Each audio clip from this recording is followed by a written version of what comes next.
அந்த காட்டுல இருந்த எல்லா பறவைகளும் இப்ப அந்த வயதான பறவையோட வீட்டு முன்னால ஒன்னா கூடி இருந்தாங்க. ஏன்னா அந்த காட்டுல அப்ப கடுமையான உணவு பஞ்சம் உண்டாயிடுச்சு. பறவைகள் எல்லாம் உணவு கிடைக்காம ரொம்பவும் தவிச்சுக்கிட்டு இருந்தாங்க. இந்த வயதான பறவைக்கு அனுபவம் ரொம்பவும் அதிகம்ன்றதால வயதான பறவைய சந்திச்சு ஆலோசனை கேட்கலான்னு எல்லா பறவைகளும் அந்த இடத்துக்கு வந்திருந்தாங்க. இங்க பாருங்க பறவைகளே, பொதுவா உணவு பஞ்சம் வந்துச்சுன்னா பறவைகள் எல்லாம் வேற காட்டை தேடிதான் போவாங்க. ஆனா நீங்க அப்படி போகாம இந்த காட்டுலயே இருந்து உணவு பஞ்சத்தை சமாளிக்க நினைச்சிருக்கீங்க. இத நினைச்சா எனக்கு ரொம்பவும் சந்தோஷமா இருக்கு. ஆனா அதே சமயம் என்னால உங்க கூட வந்து உங்களுக்கு வழிகாட்ட முடியாது. அதனால என்கிட்ட உள்ள ஒரு வரைபடத்தை தரேன். அத பார்த்து கவனமா போனீங்கன்னா உங்களுக்கு தேவையான எல்லாமே அங்க கிடைக்கும். இப்படி சொன்ன அந்த வயதான பறவை ஒரு வரைபடத்தை சோனா குருவி கிட்ட கொடுத்தது. அம்மா, உங்களால எங்க கூட வர முடியாட்டியும் இந்த வரைபடத்தை எங்களுக்கு கொடுத்ததுக்கு ரொம்பவும் நன்றி. பிறகு அந்த வரைபடத்தை வாங்கின இவங்க எல்லாரும் வீட்டை விட்டு வெளியே வந்தாங்க. இந்த வரைபடத்தை எடுத்துக்கிட்டு நானும் சோனாவும் கிளம்புறோம். நீங்க எல்லாம் பத்திரமா இருங்க. முடியாது, உங்க 2 பேரை மட்டும் தனியா அனுப்ப முடியாது. கூட நானும் வரேன். இங்க பாரு புறா, உன்னோட குழந்தை ராஜிக்கு 2 நாளா காய்ச்சலா இருக்கு. அதனால இந்த நிலைமையில நீ எங்கேயும் போக கூடாது. உனக்கும் பதிலா நானும் கோரியும் இவங்க கூட போயிட்டு வரோம். காலுக்காவத்தோட இந்த ஐடியாவை அங்க இருந்த எல்லா பறவைகளும் ஒத்துக்கிட்டாங்க. பிறகு ராணா குருவி, சோனா குருவி, காலுக்காவும் கோரிக்காவும் இவங்க 4 பேரும் அந்த வரைபடத்தை எடுத்துக்கிட்டு உணவு தேட கிளம்பி போனாங்க. இப்படி ரொம்ப தூரம் பறந்து வந்த இவங்க ஓய்வெடுக்கிறதுக்காக ஒரு பெரிய மரத்தோட கிளையில வந்து உக்காந்தாங்க. இங்க பாருங்க நண்பர்களே, நாம இந்த இடத்துல இருந்து இப்ப தெற்கு புறமா பறந்து போகணும்னு இந்த வரைபடம் சொல்லுது. காலு, இந்த வரைபடத்துல ஒரு மண்டையோட்ட படம் இருக்கு. அது எதை குறிக்குது? ராணா, அந்த இடத்துல உணவு தேட போற நம்மள மாதிரி பறவைகளுக்கு பயங்கர ஆபத்து இருக்குன்னு அர்த்தம். அதனால அந்த இடத்த நாம ராத்திரியில கடக்க நினைக்க கூடாது. பகல் நேரத்துலதான் கடந்து போயாகணும். அப்படி பகல் நேரத்துல கடந்து போறப்ப கூட ரொம்பவும் ஜாக்கிரதையா கடந்து போகணும். பிறகு மறுபடியும் எல்லா பறவைகளும் ஒன்னா சேர்ந்து பறந்து போக ஆரம்பிச்சாங்க. இப்படி பறந்து போனவங்க ஒரு இடத்துல கூட நின்று ஓய்வெடுக்காம தொடர்ந்து பறந்துகிட்டே இருந்தாங்க. இப்படி தொடர்ச்சியா பறந்துகிட்டே இருந்ததால ரொம்ப தூரத்தை கடந்து வந்துட்டாங்க. அந்த சமயத்துல ராத்திரியும் ஆயிடுச்சு. பிறகு ஓய்வெடுக்கிறதுக்காக எல்லாரும் ஒரு இடத்துல உட்கார்ந்தாங்க. அந்த சமயத்துல அந்த வரைபடத்தை பார்த்த காலுக்காக அதிர்ச்சி ஆயிடுச்சு. காலண்ணா, என்னாச்சு? ஏன் உங்க முகம் பயந்த மாதிரி இருக்கு? காலுஜி, என்ன ஆச்சுன்னு சொல்லுங்க. நீங்க இந்த அளவுக்கு பயந்து போற மாதிரி அந்த வரைபடத்துல என்னதான் இருக்கு? நண்பர்களே, நாம ராத்திரியில எந்த இடத்துக்கு வரக்கூடாதுன்னு நினைச்சோமோ அந்த இடத்துக்கு வந்துட்டோம். நாம இப்ப நின்னுகிட்டு இருக்க இடத்துலதான் இந்த வரைபடத்துல மண்டையோடு போட்டு அபாயங்கிறத காட்டியிருக்காங்க. இது ரொம்பவும் ஆபத்தான இடம். நம்மளோட உயிருக்கு இங்க எந்த உத்தரவாதமும் கிடையாது. இதை கேட்ட உடனே அந்த பயத்துல அங்க இருந்து எல்லாருக்கும் வேர்த்து ஊத்த ஆரம்பிச்சிருச்சு. இந்த சமயத்துல ஆந்தைகள் கத்துற சத்தம் இந்த பறவைகளுக்கு இருந்த பயத்தை இன்னும் அதிகமாக்குச்சு. உடனே எல்லா பறவைகளும் அங்கிருந்து செடிகளுக்கு பின்னாடி போய் மறைஞ்சு நின்று என்ன நடக்குதுன்னு வேடிக்கை பார்க்க ஆரம்பிச்சாங்க. அந்த சமயத்துல 2 ஆந்தைகள் அந்த இடத்துக்கு வந்து இப்படி பேச ஆரம்பிச்சாங்க. நண்பா, எதுக்காக நாம இப்ப இந்த இடத்துக்கு வந்திருக்கோம்? சுந்தரவனக்காட்டுல இப்ப உணவு பஞ்சம் ஏற்பட்டு நிறைய பறவைகள் இந்த வழியா பறந்து போறதா நம்ம கழுகு அரசருக்கு செய்தி வந்திருக்கு. அப்படியா? ஆமா, அப்படி வர்ற பறவைகளை பிடிச்சு நாம அரண்மனைக்கு அழைச்சுக்கிட்டு போய் அரசருக்கு உணவாக்குனா நமக்கு நிறைய வெகுமதி கொடுப்பாராம். அந்த ஆந்தைகள் இப்படி பேசிக்கிறது கேட்ட எல்லா பறவைகளும் பயத்துல மூச்சு விட கூட மறந்து போய் நின்னாங்க. என்னங்க, எனக்கு ரொம்ப பயமா இருக்கு. காலுஜி, நாம மறுபடியும் நம்ம காட்டுக்கு போவோமா? நீ பேசாம இருந்தீன்னா நாம காட்டுக்கு கண்டிப்பா போவோம். இப்படி பேசிக்கிட்டே இருந்தீன்னா நம்ம எல்லார் கதையும் இங்கேயே முடிஞ்சிரும். அப்படியா காலுஜி? அப்படின்னா சத்தம் போடாம இருக்க என்னை எப்படியாவது நம்ம காட்டுக்கே அழைச்சிக்கிட்டு போயிடுங்க. இங்க பாரு நண்பா, நாம விடியற வரைக்கும் இங்கேயே இருக்கணும். அப்பதான் பறவைகள் இந்த வழியா பறந்து போறத தடுத்து நிறுத்த முடியும். பிறகு ராணா குருவி, சோனா குருவி, காலுக்காகவும் கோரிக்காவும் இவங்க எல்லாருமே ராத்திரி பூராவும் கண் விழிச்சுக்கிட்டே உட்கார்ந்து. மறுநாள் பொழுது விடிஞ்சிச்சு. இப்படி பொழுது விடிஞ்சதுக்கு அப்புறம் ஆண்டிகள் 2 பேரும் அங்கிருந்து பறந்து போனாங்க. இத பார்த்து ரொம்பவும் சந்தோஷப்பட்ட எல்லா பறவைகளும் பிறகு மறுபடியும் தங்களோட பயணத்தை தொடர ஆரம்பிச்சாங்க. இப்படி பறந்து வந்த அவங்க இப்ப அந்த ஆபத்தான பகுதியை விட்டு பாதுகாப்பான பகுதிக்கு வந்து சேர்ந்துட்டாங்க. பிறகு அங்கிருந்த ஒரு பெரிய அருவிக்கரையில உட்காந்து அந்த வயதான பறவை கொடுத்த வரைபடத்தை மறுபடியும் பார்க்க ஆரம்பிச்சாங்க. இந்த அருவியை தாண்டி அந்த பக்கம் உள்ள இடம் எல்லாத்தையும் பச்சை கலர்ல வரைஞ்சிருக்காங்க. காலு, அப்படின்னா அந்த பக்கம் நமக்கு தேவையான தானியங்களும் பழங்களும் கிடைக்கும்னு நினைக்கிறேன். அதனாலதான் அந்த பகுதியை பச்சை கலர்ல வரைஞ்சிருக்காங்க.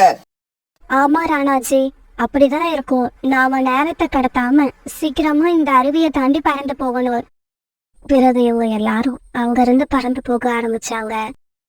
இப்படி பறந்து போனவங்க சீக்கிரமாவே அருவியை தாண்டி அருவிக்கரைக்கும் அந்த பக்கம் உள்ள இடத்த நோக்கி பறந்து போனாங்க. இப்படி அந்த பக்கம் பறந்து போன பறவைகள் எல்லாரும் சீக்கிரமாவே அங்க இருந்த பசுமையான காட்டை கண்டுபிடிச்சாங்க. அந்த இடம் எந்த பக்கம் திரும்பினாலும் பசுமையான பயிர்களும் இனிப்பான பழங்களுடைய மரங்களுமா காட்சி அளிச்சது. வந்து சேர்ந்துட்டோம். நாம எந்த இடத்துக்கு வரணும்னு நம்ம காட்டுல இருந்து கிளம்பி கஷ்டப்பட்டு பறந்து வந்தோமோ அந்த இடத்துக்கு வந்து சேர்ந்துட்டோம். ஆமா, இப்ப எனக்கு ரொம்ப மகிழ்ச்சியா இருக்கு. நாம பெரிய சாதனை பண்ணிட்டோம். ரொம்ப சந்தோஷப்படாதீங்க. வானத்துல கருமேகங்கள் சூட ஆரம்பிச்சிடுச்சு. சீக்கிரமாவே மழை வரும்னு நினைக்கிறேன். ராணா குழு இப்படி சொல்லிட்டு இருக்கும் போதே அந்த காட்டுல இடி சதத்தோட மழை பெய்ய ஆரம்பிச்சது. பிறகு அங்க இருந்த எல்லா பறவைகளும் அந்த வயல்ல இருந்த ஒரு சின்ன குடிசையில மழைக்காக ஒதுங்கி நின்னாங்க. இப்படி இவங்க எல்லாரும் மழைக்காக ஒதுங்கி ரொம்ப நேரம் ஆயிடுச்சு. ஆனா மழை மட்டும் விடவே இல்லை. நண்பர்களே, இதுக்கப்புறம் நம்ம இப்படியே இருக்கக்கூடாது. தானியங்களையும் பழங்களையும் எடுத்துக்கிட்டு நம்ம காட்டுக்கு சீக்கிரமா போய் சேர்ந்தாகணும். போனா நாம என்ன வேணும்னா இங்க நிக்கிறோம். இந்த மழையில நம்மளால எப்படி பறந்து போக முடியும்? இந்த மழையில பறந்து போக நம்ம கிட்ட என்ன கொடையா இருக்கு? நம்ம கிட்ட இப்ப கொடை இல்லதான், இருந்தாலும் நம்ம நினைச்சா கொடைய உண்டாக்க முடியும். என் கூட எல்லாரும் வாங்க, வாழை இலைகளை எடுத்துட்டு வந்து நம்ம கொடைய தயார் பண்ணுவோம். இப்படி சொன்ன சோனா குருவி பிறகு எல்லா பறவைகளையும் அழைச்சிட்டு போய் நிறைய வாழை இலைகளை எடுத்துட்டு வந்தது. இப்படி எடுத்துட்டு வந்த வாழை இலைகளை வச்சு சீக்கிரமாவே 4 கொடைகளை தயார் பண்ணிடுச்சு. சோனா, நீ வாழை இலைகளை வச்சு இவ்வளவு அழகா கொடை தயார் பண்ணுவன்னு எனக்கே இப்பதான் தெரியும். நண்பர்களே, இதுக்கப்புறம் நாம நம்ம காட்டுக்கு பறந்து போறதுக்கு எந்த தடையும் இல்லை. வாங்க, நாம எல்லாம் போய் தானியங்களையும் பழங்களையும் பறிச்சு மூட்டைகளா கட்டி எடுத்துப்போம். இப்படி பேசிக்கிட்டவங்க பிறகு பழமரங்கள் இருந்த இடத்துக்கு பறந்து போனாங்க. இப்படி போனவங்க அவங்க எடுத்துக்கிட்டு போயிருந்த சாக்கு பையில பழங்களை பறிச்சு போட ஆரம்பிச்சாங்க. அம்மா, எனக்கு ரொம்ப பசிக்குது. மிட்டு, பொறுமையாயிரு. நம்ம காட்டுல உள்ள பறவைகள் உணவு தேட போய் 2 நாட்கள் ஆயிடுச்சு. இன்னைக்கு எப்படியும் திரும்பி வந்துருவாங்க. ராக்கி கிளி குடும்பம் மட்டும் இல்ல, அந்த காட்டுல இருந்த எல்லா பறவைகளும் உணவு தேட போன ராணா குருவி குடும்பத்தையும் காலுக்காவத்தோட குடும்பத்தையும் தான் எதிர்பார்த்துக்கிட்டு இருந்தாங்க. என்னங்க, நம்ம பையன் ராஜுக்கு இப்ப காய்ச்சல் சரியாயிடுச்சு. ஆனா இப்ப அவனுக்கு நிறைய பசி எடுக்குது. ராணி, நானும் உணவு தேட போன நம்மளோட நண்பர்களை தான் எதிர்பார்த்துக்கிட்டு இருக்கேன். இன்னைக்கு எப்படியும் அவங்க திரும்பி வந்துருவாங்க. இந்த சமயத்துல உணவு தேட போன நண்பர்கள் 4 பேரும் உணவு மூட்டையை தூக்கிட்டு தங்களுடைய காட்டை நோக்கி வேக வேகமா வந்துகிட்டு இருந்தாங்க. இப்படி ஓய்வில்லாம பறந்து வந்த இவங்க சீக்கிரமாவே தங்களோட காட்டுக்கு வந்து சேர்ந்துட்டாங்க. இவங்க இப்படி தங்களோட காட்டுக்கு வந்து சேர்ந்த சமயத்துல மழையும் சுத்தமா விட்டுடுச்சு. அந்த காட்டுல இருந்த பறவைகள் எல்லாரும் இவங்களை எதிர்பார்த்து ஒரு பெரிய வடக்குல காத்திருந்தாங்க. உணவு மூட்டைகளை தூக்கிட்டு தங்களுடைய காட்டுக்கு வந்து சேர்ந்த இவங்க 4 பேரையும் பார்த்து அவங்க எல்லாரும் ரொம்ப சந்தோஷமானாங்க. நம்மளோட நண்பர்கள் நாம அவங்க மேல வச்சிருந்த நம்பிக்கையை வீணாக்காம சீக்கிரமா திரும்பி வந்துட்டாங்க. அதே சமயம் உணவும் எடுத்துக்கிட்டு வந்திருக்காங்க. ஆமா ஆமா, நம்மளோட பசியை தீர்க்கறதுக்காக உயிரையே பணைய வச்சு போயிட்டு வந்திருக்காங்க. இப்படி எல்லா பறவைகளும் சந்தோஷப்படாத பார்த்த இவங்க 4 பேருக்கும் ரொம்பவும் பெருமையா இருந்தது. பிறகு அந்த மூட்டையில இருந்த பழங்களையும் தானியங்களையும் ஆளுக்கு கொஞ்சமா பிரிச்சு எடுத்துக்கிட்டாங்க. பிறகு கொஞ்சம் பழங்களையும் தானியங்களையும் எடுத்துக்கிட்டு போய் அந்த வயதான பறவை கிட்ட கொடுத்துட்டு அந்த பறவைக்கு நன்றி சொன்னாங்க.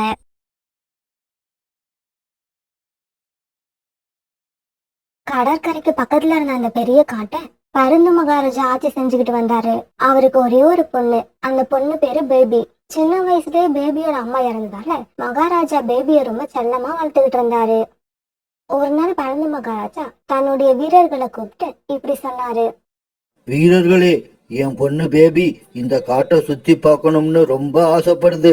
அதனால 4 வீரர்கள் பேபியை அழைச்சுக்கிட்டு போய் இந்த காட்டை சுத்தி காட்டிட்டு அழைச்சுக்கிட்டு வாங்க.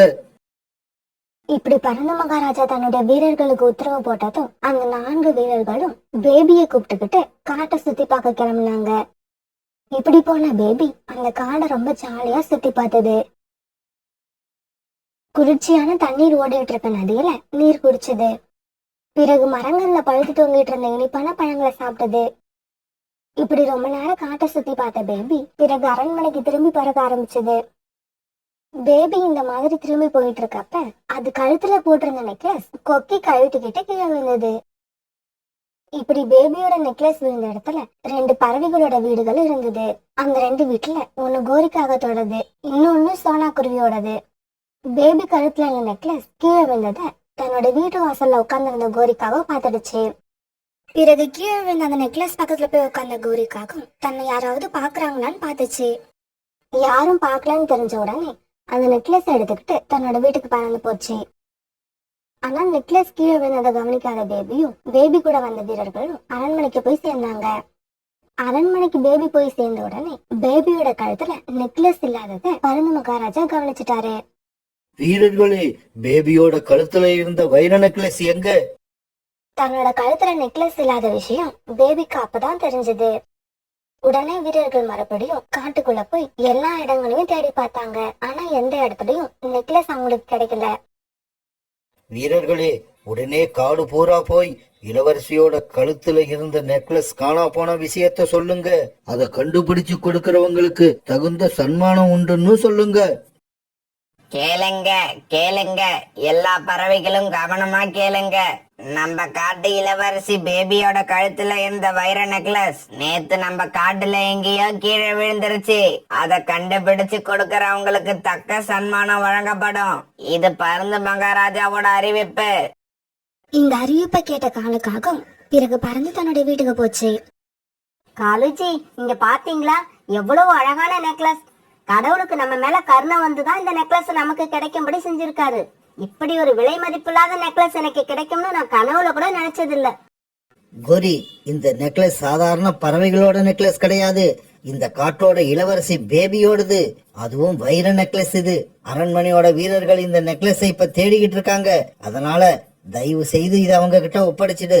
இல்லன்னா சிறை தண்டனை கிடைக்கிறது மட்டும் இல்ல, உன்னால தாங்க முடியாத அளவுக்கு அடியும் கிடைக்கும்.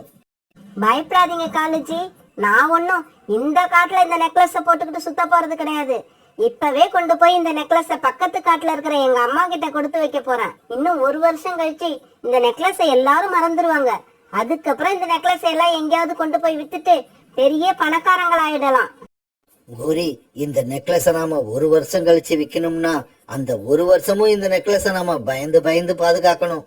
1 வருஷம் கழிச்சு இந்த நெக்லஸ நம்ம வித்தா கூட எப்ப இந்த உண்மை மகாராஜாவுக்கு தெரியுமோங்கிற பயம் நம்ம மனசை அரிச்சுக்கிட்டே இருக்கும். அதுக்கும் பதிலா இந்த நெக்லஸ நாம இப்பவே அரண்மனையில ஒப்படைச்சிட்டு அவங்க கொடுக்கற வெகுமதியை வாங்கிப்போம். காலுஜி, இந்த கோரியோட கனவை எல்லாம் நனவாக்குறதுக்கு அரண்மனையில வெகுமதி என்ற பெயர்ல கொடுக்கற பிச்சை காசு பத்தாது. இந்த நெக்லஸ வித்தாதான் என்னோட ஆசைகளை பாதியாவது நிறைவேறும். கோரி, நீ 1000 தான் சொல்லு, அரண்மனை வீரர்கள் இந்த விஷயத்த சாதாரணமா விட்டுற மாட்டாங்க. நெக்லஸ் கிடைக்கிற வரைக்கும் தேடிக்கிட்டு தான் இருப்பாங்க. காலுஜி, அரண்மனை வீரர்களோட கவனத்தை திசை திருப்பவும் என்கிட்ட ஒரு ஐடியா இருக்கு. அப்படியா? என்னது? என் கூட கொஞ்சம் அரண்மனை வரைக்கும் வாங்க. அந்த ஐடியா என்னன்னு தன்னால புரியும் உங்களுக்கு. கோரி, உன் கூட சேர்ந்து வர்றதுக்கே எனக்கு பயமா இருக்கு. காலுஜி, என்ன இப்படி சொல்றீங்க? நாம 2 பேரும் கணவன் மனைவி. இன்பம் துன்பம் எது வந்தாலும் நமக்கு ஆளுக்கு பாதி. மகாராஜா, இளவரசியோட நெக்லஸ் காணாம போனது பத்தி உங்ககிட்ட ஒரு முக்கியமான விஷயம் சொல்லணும். அப்படியா? கோரி, சீக்கிரம் சொல்லு. அந்த நெக்லஸ் எங்க இருக்கு? யார்கிட்ட இருக்கு? மகாராஜா, பேபியோட நெக்லஸ் காணாம போன அன்னைக்கு நான் என்னோட வீட்டு வாசல்ல தான் உட்கார்ந்து இருந்தேன். அப்ப சோனா குருவி தரையில இருந்து ஏதோ ஒரு பொருளை எடுத்துக்கிட்டு தன்னோட வீட்டுக்கு போனதை பார்த்தேன். அது நெக்லஸா என்னன்னு எனக்கு சரியா தெரியாது. ஆனா அது நெக்லஸா இருக்கவும் சான்ஸ் இருக்கு. வீரர்களே, உடனே போங்க. சோனா குருவி வீட்டை சோதனை போட்டு அந்த நெக்லஸை எடுத்துக்கிட்டு வாங்க. பிறகு வீரர்கள் சோனாக்குருவி வீட்டுக்கு போய் சோதனை போட்டாங்க. ஆனா இப்படி சோதனை போட்ட வீரர்களுக்கு நெக்லஸ் கிடைக்கல. உடனே சோனாக்குருவி அரண்மனைக்கு அழைச்சிட்டு போனாங்க. மகாராஜா, நான் உண்மையை சொல்றேன். இளவரசியோட நெக்லஸ நான் எடுக்கவும் இல்ல, அது எங்க வீட்லயும் இல்ல. நான் அப்படிப்பட்ட திருட்டு பறவையும் கிடையாது. சோனா, உன் மேல நானா சந்தேகப்பட்டு உன்னோட வீட்டை சோதனை போட சொல்லல. உன் வீட்டுக்கு பக்கத்துல குடியிருக்கிற கோரிக்காகத்தான் நீ நெக்லஸை எடுத்திருக்கலாம்னு தனக்கு சந்தேகம் இருக்கிறதா என்கிட்ட சொல்லுச்சு. காலுஜி, இந்நேரம் அரண்மனை வீரர்கள் நெக்லஸ் எங்க வச்சிருக்க சொல்லு சொல்லுன்னு கேட்டு சோனாக்குருவிய சாட்டையால அடிச்சுக்கிட்டு இருப்பாங்க. அப்புறம் இன்னொரு விஷயம், இந்த நெக்லஸ் இதுக்கு மேலேயும் நம்ம வீட்டுல இருக்கிறது நமக்கு ஆபத்து. அதனால இதை நான் கொண்டு போய் எங்க அம்மா வீட்டுல கொடுத்துட்டு வந்துடுறேன். கோரி, நீ சீக்கிரமா இந்த நெக்லஸை எடுத்துக்கிட்டு இங்க இருந்து கிளம்பு. நீ சொல்ற மாதிரி இந்த நெக்லஸ் இங்க இருக்கிற ஒவ்வொரு நிமிஷமும் நம்ம தலைக்கு ஆபத்து தான். பிறகு கோரிக்காங்க அந்த நெக்லஸ ஒரு பையில போட்டு எடுத்துக்கிட்டு தன்னோட அம்மா வீட்டை நோக்கி பறந்து போச்சு. அரண்மனையில இருந்து திரும்பி வந்த சோனாக்குருவி புறாவை போய் பார்த்தது. புறான்னா, வாழ்க்கையில இப்படி ஒரு அவமானத்தை நான் சந்திச்சதே இல்ல. அரண்மனையில நெக்லஸ நான் எடுத்துட்டேன்னு என் மேல சந்தேகப்பட்டு இன்னைக்கு என் வீட்டை சோதனை போட்டாங்க. சோனா, மகாராஜா உன் மேல சந்தேகப்படுறதுக்கு காரணம் என்ன? எதை வச்சு அவங்க உன் மேல சந்தேகப்பட்டாங்க? கோரியக்கா தான் இப்படி ஒரு அபாண்டமான படிய என் மேல சொல்லியிருக்காங்க. இதை நான் சும்மா விட போறதில்ல.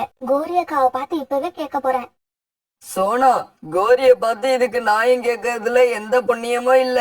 நான் இன்னைக்கு பக்கத்து காட்டுக்கு போயிட்டு திரும்பி வர்றப்ப கோரிக்காக ஒரு பைய தூக்கிக்கிட்டு பக்கத்து காட்டுக்கு பறந்து போனதை பார்த்தேன். அதனால அந்த நெக்லஸ் கோரிக்காக எடுத்திருக்குமோன்னு எனக்கு ஒரு சந்தேகம் வருது.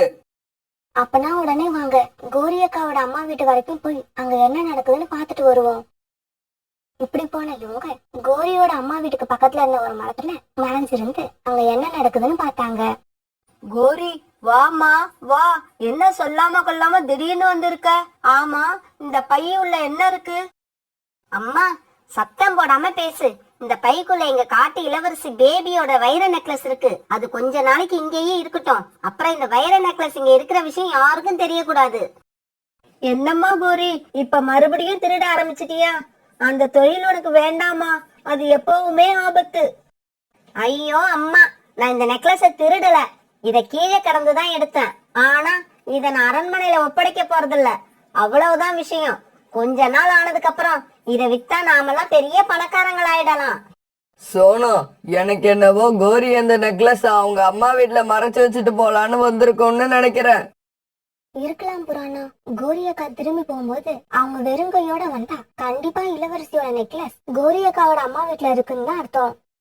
அம்மா, அப்புறம் இன்னொரு விஷயம், இந்த நெக்லஸ் இங்க இருக்கிறது என்னோட தங்கச்சி வெள்ளையம்மாவுக்கு தெரிய வேண்டாம். தெரிஞ்சா அவ இந்த நெக்லஸ் எடுத்து போட்டு பார்க்கணும்னு ஆசைப்படுவா. இப்படி தன்னோட அம்மா கிட்ட சொன்ன கோரிக்காக்கும் பிறகு வீட்டை விட்டு வெளியே வந்து தன்னோட காட்டை நோக்கி பறந்து போச்சு. புராணா, நாம நினைச்ச மாதிரி கோரியக்கா இளவரசியோட நெக்லஸ இங்கதான் கொடுத்து வச்சுட்டு போறாங்க. இப்ப அந்த நெக்லஸ் நம்ம எப்படி வெளியில கொண்டு வர்றது? சோனா, எனக்கு ஒரு ஐடியா வருது. நாம அதுபடி நடந்தா இளவரசியோட நெக்லஸ் கோரியோட அம்மா வீட்டுல இருந்தா அது கண்டிப்பா வெளியே வந்துரும். இப்படி சொன்ன புறா தன்னோட ஐடியாவையும் சோனாக்குருவி கிட்ட சொல்லுச்சு. புறாண்ணா, உங்க ஐடியா கண்டிப்பா சக்சஸ் ஆகும். சீக்கிரம் வாங்க போவோம். இப்படி பேசிக்கிட்ட சோனாக்குருவியும் புறாவும் பிறகு கோரிக்காகத்தோட அம்மா வீட்டுக்கு போனாங்க. ஆமா, யார் நீங்க? யார பார்க்க இங்க வந்தீங்க? அம்மா, நாங்க தூரமா உள்ள காட்டுல இருந்து வரோம். நாங்க இமயமலைக்கு பக்கத்துல உள்ள காட்டுக்கு போயாகணும். ஆனா அங்க போறதுக்கான வழி எங்களுக்கு மறந்து போச்சு. அதனாலதான் உங்களை பார்த்து வழி கேட்டுட்டு போலான்னு வந்தோம். இவங்க இப்படி கேட்ட உடனே கோரிக்காகத்தோட அம்மா வீட்டுக்கு வெளியில வந்து இவங்களுக்கு வழி காமிச்சாங்க. நான் சொன்ன வழியில பறந்து போனீங்கன்னா சீக்கிரமாவே இமயமலைக்கு பக்கத்துல உள்ள காட்டுக்கு போய் சேர்ந்துடலாம். சரிம்மா, நாங்க கிளம்புறோம். அப்புறம் வீட்டை தாழ்பால் போட்டுக்கிட்டு பத்திரமா உள்ள இருங்க. ஏன் புறா, எதுக்காக அப்படி சொல்ற? அது வேற ஒண்ணும் இல்லம்மா. பக்கத்து காட்டு இளவரசி பேபியோட வைர நெக்லஸ் திருட்டு போயிடுச்சான். அதை தேடிக்கிட்டு இப்ப இந்த காட்டுக்கும் அரண்மனை வீரர்கள் வந்திருக்காங்க. இந்த காட்டுல உள்ள ஒவ்வொரு வீடா செக் பண்ணிக்கிட்டு வராங்க. ஆமாமா, அவங்க கிட்டத்தட்ட 10 வீரர்களுக்கு மேல இருக்காங்க. அவங்க ரொம்பவும் கோபமா இருக்காங்க. யார் வீட்டுல அந்த நெக்லஸ் கிடைச்சாலும் அந்த வீட்டுல உள்ளவங்களை அடிச்சே கொண்டுடுவாங்கன்னு நினைக்கிறேன். இதை கேட்ட உடனே கோரியோட அம்மா ரொம்ப பயந்துட்டாங்க. கோரியோட அம்மாவுக்கு முகம் வேர்த்து ஊத்துச்சு. ஏமா உங்க முகம் ஏன் பயந்த மாதிரி இருக்கு? ரொம்ப வேர்த்து வேற ஊத்துது. அது ஒண்ணும் இல்லப்பா, எனக்கு பிளட் பிரஷர் இருக்கு, அதனாலதான் இப்படி. சரி சரி, நீங்க கிளம்புங்க, எனக்கு கொஞ்சம் வேலை இருக்கு. இப்படி சொன்ன கோரிக்காகத்தோட அம்மா உடனே வீட்டுக்குள்ள போய் கதவை சாத்திக்கிட்டாங்க. பிறகு புறாவும் சோனாவும் அங்கிருந்து ஒரு மரத்துக்கு பின்னாடி மறைஞ்சிருந்து கோரியோட வீட்டை கண்காணிக்க ஆரம்பிச்சாங்க. சோனா, நாம நினைச்ச மாதிரி வைரல் நெக்லஸ் கோரியோட அம்மா கிட்ட இருந்துச்சுன்னா அதை எடுத்து வேற எங்கேயாவது மறைச்சு வைக்க வெளியில போவாங்க, இல்ல அதை தூக்கி வீட்டுக்கு வெளியில எரிஞ்சிருவாங்க. இந்த ரெண்டுத்துல ஒண்ணு கண்டிப்பா நடக்கும் பாரு. புறா இப்படி சோனா குருவி கிட்ட சொல்லிக்கிட்டு இருக்கும் போது கோரியோட அம்மா வீட்டுல இருந்து ஒரு பை பக்கத்துல இருந்த புதர் காட்டுக்குள்ள வந்து விழுந்தது. அப்படி பை வந்து விழுந்தத சோனா குருவி புறா 2 பேருமே பார்த்தாங்க. சோனா, நான் சொல்லல, நான் சொன்ன மாதிரியே நடந்துருச்சு.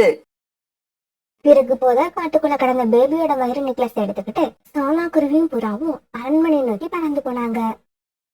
அங்க அரண்மனைக்கு போய் பருந்து மகாராஜாவை சந்திச்சு இவங்க வைர நெக்லஸ் அவர்கிட்ட ஒப்படைச்சாங்க. புறா, சோனா குருவி, இந்த வைர நெக்லஸை எடுத்து வச்சிருந்தது யாரு? இது எங்க இருந்தது? பிறகு புறாவும் சோனா குருவியும் நடந்தது எல்லாத்தையும் மகாராஜாவுக்கு எடுத்து சொன்னாங்க. பருந்து மகாராஜா தான் திருநதை மறைக்கிறதுக்கு தான் கோரியக்கா பணியை என் மேல சொல்லியிருக்காங்க. வீரர்களே, சீக்கிரமா போங்க. அந்த கோரிக்காக எங்க இருந்தாலும் அதை கைது பண்ணி இழுத்துக்கிட்டு வாங்க. மகாராஜா உத்தரவு போட்டபடியே கொஞ்ச நேரத்துல வீரர்கள் கோரிக்காகத்தை கைது பண்ணி அழைச்சிட்டு வந்தாங்க.